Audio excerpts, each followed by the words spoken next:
Welcome to The Explainer. Today, we're jumping into a really powerful message about facing life's biggest challenges. It comes from a sermon called "I Told the Storm to Pass." So let's get right into it. You know, the sermon just grabs you right from the get-go with this line. It's so disarming, so memorable. It just sets a tone that's not about being all formal, right? It's about deep personal conviction. You immediately know this message is coming from a place of just raw, real authenticity. Okay, so to really unpack this, here's our game plan. First, we're going to figure out what a storm even is in this context. Then we'll talk about speaking to it with faith. After that, we'll dig into some incredible stories of resilience, see how this all connects to today with a modern testimony, and then we'll wrap up with this really cool idea about your spiritual bank account. All right, so first things first. The whole sermon, the entire thing, is built around this one powerful idea, the storm. But what are we actually talking about here? What does that even mean? Yeah, so we're not talking about literal wind and rain here. A storm is any major disturbance in your life. We're talking inner turmoil, a huge obstacle, a deep-seated fear, you name it. But what's really key here is the framing. The sermon isn't saying a storm is just this destructive thing. No, it's actually a catalyst for transformation, for a kind of emotional cleansing, and ultimately for real growth. Okay, so if life is just full of these storms, and they're gonna happen, right? What do we do? Well, that brings us to the sermon's core solution. And this is where we get to the absolute heart of it. The title itself, I Told the Storm to Pass. That's a command.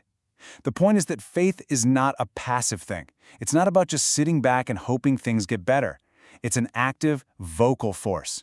It's about you using your own words to put your faith into action and speak directly to whatever you're facing. Now, this idea doesn't just come out of nowhere.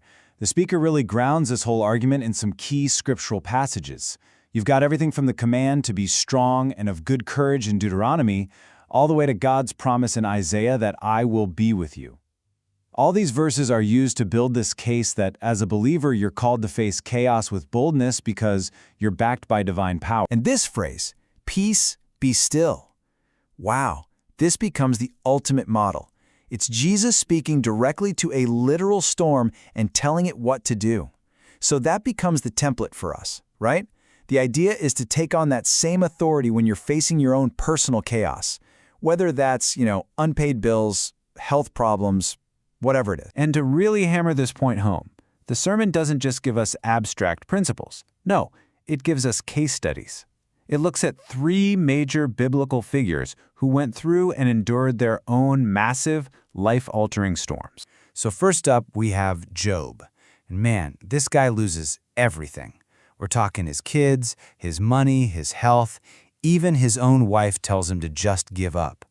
But, and this is the crucial part, Job holds on to his faith through all of it. And his story ends with this incredible restoration, where he gets back double what he lost, all because he endured. Next, you've got the story of Joseph. His storm is all about betrayal and total injustice. He's sold into slavery by his own family and then thrown in prison for something he didn't do. But his journey ends with him becoming the second most powerful person in all of Egypt. The big takeaway here?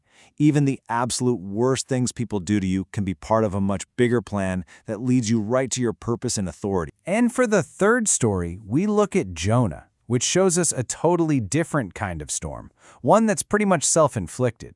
He literally runs away from what God tells him to do and ends up, in the belly of a giant fish. But even there, in that dark, messy place, he prays, he turns it around, and he gets a second chance. His story is just this powerful lesson in obedience, and it's a great reminder that a second chance is always on the table. Okay, so now the message takes a really interesting turn. To show that these aren't just dusty old stories, the speaker makes it incredibly personal, bringing all these principles right into the 21st century with her own testimony. And she lays out this timeline of her own personal storm. It's just one thing after another. A heartbreaking miscarriage, which is then followed by a sudden move for her husband's job, and then, on top of all that, a major back injury. This isn't theoretical anymore. She makes the whole concept so tangible, so relatable, by just being open about her own string of crises. So in this moment of just complete despair, she asks her mom that question we've all asked: why me? And her mother's response is this simple but profound challenge: why not you? And wow, that's a pivotal moment. It completely reframes the whole idea of suffering. The point isn't that hardship is some kind of exception to the journey of faith. It's an expected, even necessary part of it. So, if we accept that these storms are inevitable, that they're just part of life, then how in the world do you prepare for them? And that leads us to the final call to action in the sermon, which is built around this really practical, easy-to-grasp metaphor. And the idea is just so simple, but so brilliant. You build a spiritual bank account. Think about that. This isn't something you can just whip up in the middle of a crisis. It's a reserve of faith, of strength, of knowledge that you build up over time through deliberate, consistent practice. Why? So it's already there when you need to make a withdrawal. Okay, so how do you actually make a deposit into this account? Well, it's through these very specific, actionable steps. We're talking about more than just a casual belief. This is about active engagement, reading the Word, studying it, praying, fasting, even memorizing scriptures. The whole idea is that when a storm finally hits, you're not scrambling to find your footing. You're just pulling from the wealth of what's already inside you. And this really is the final, powerful charge of the whole message. It's a call to completely shift your identity, from being a victim of your circumstances to being an active agent of faith. You don't just sit there and take it. You confront the storm, and you do it armed with the knowledge of who you are and, as the sermon puts it, who you belong to. And that leaves us with this final, really provocative thought. It turns the whole sermon into a question for you, for me, for all of us to reflect on. The power dynamic is totally in your hands. So, are you talking to your storm, or are you letting your storm talk to you? Thanks for joining us on The Explainer.